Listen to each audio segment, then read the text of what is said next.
mga Bashis, today tuturuan ko kayo kung paano magluto ng humbang Bisaya.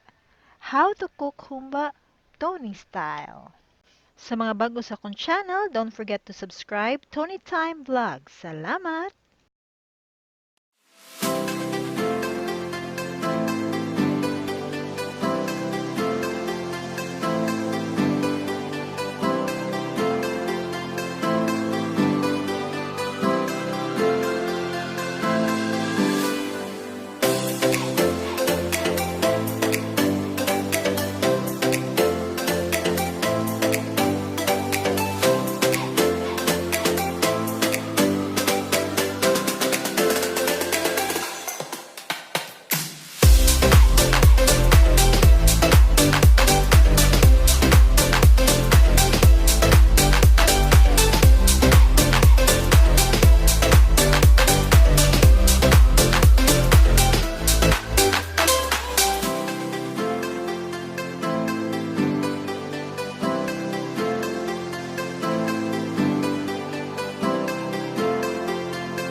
Okay, so magsugod na tagluto sa humba. Ang una natong buhaton, pakupsan ang baboy. Unsa nang pakupsan?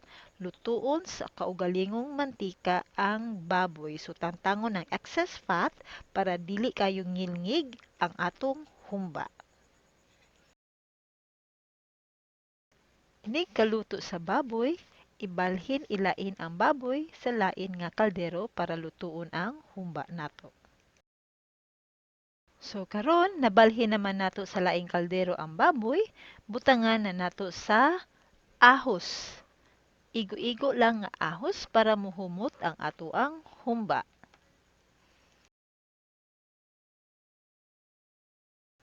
Karon butangan nato og sibuyas para mas malami ang atong humba. Karon ihurot nato ang usa ka pakete nga soy sauce. Usa og tunga nga kilo nga baboy di ay ang akong gigamit para sa ato ang humba karon. Hutdo nato ang soy sauce. Ayaw kalimot pagbutang og 1 cup brown sugar ikahuman og butang sa soy sauce nato.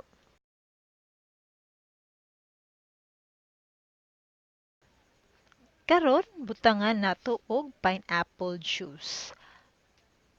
Usa ka cup nga pineapple juice ang atong ibutang para sa usa ug tunga nga kilo nga humba. Magdepende kani kung unsa kaaslom ang inyong gusto sa inyong humba.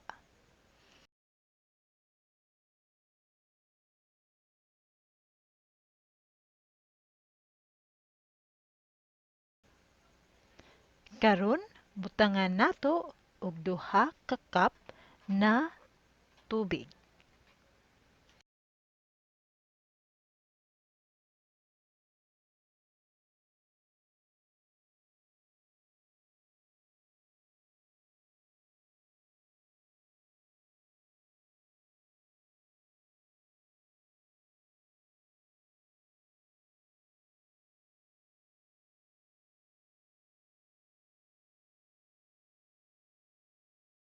And then butangan nato og asin to taste para naay lasa ang atoang humba.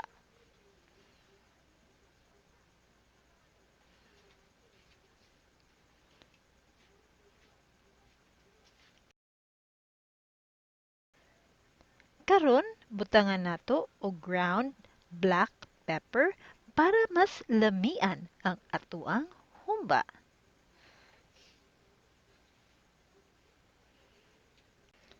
Karon butangan na nato sa azucenas or banana blossoms. Mao ni ang isa sa magpahumot sa atoang humba.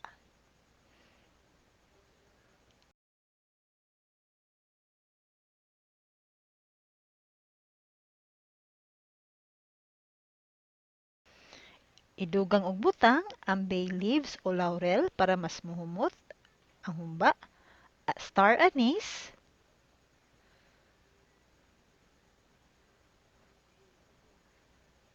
ug ang peppercorns.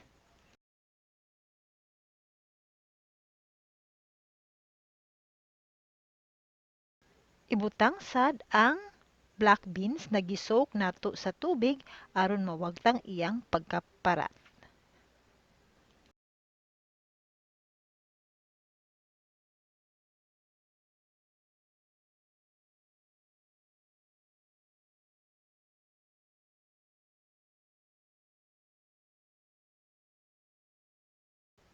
Let it simmer, pabukalo nato hangtod nga muhumok ang atong humba, ma-incorporate ang tanang ingredients ug maluto. Butangan sab nato og pork cubes para mas tagamtam ang lami sa atong humba ug atong i-stir kini. Okay, so let's check. Kahumot sa humba, sticky na ang sabaw ug humok na ang baboy. Luto na atong humba ug ready to serve. Salamat sa pagtanaw sa akong video. Don't forget to like and subscribe to my channel. Thank you!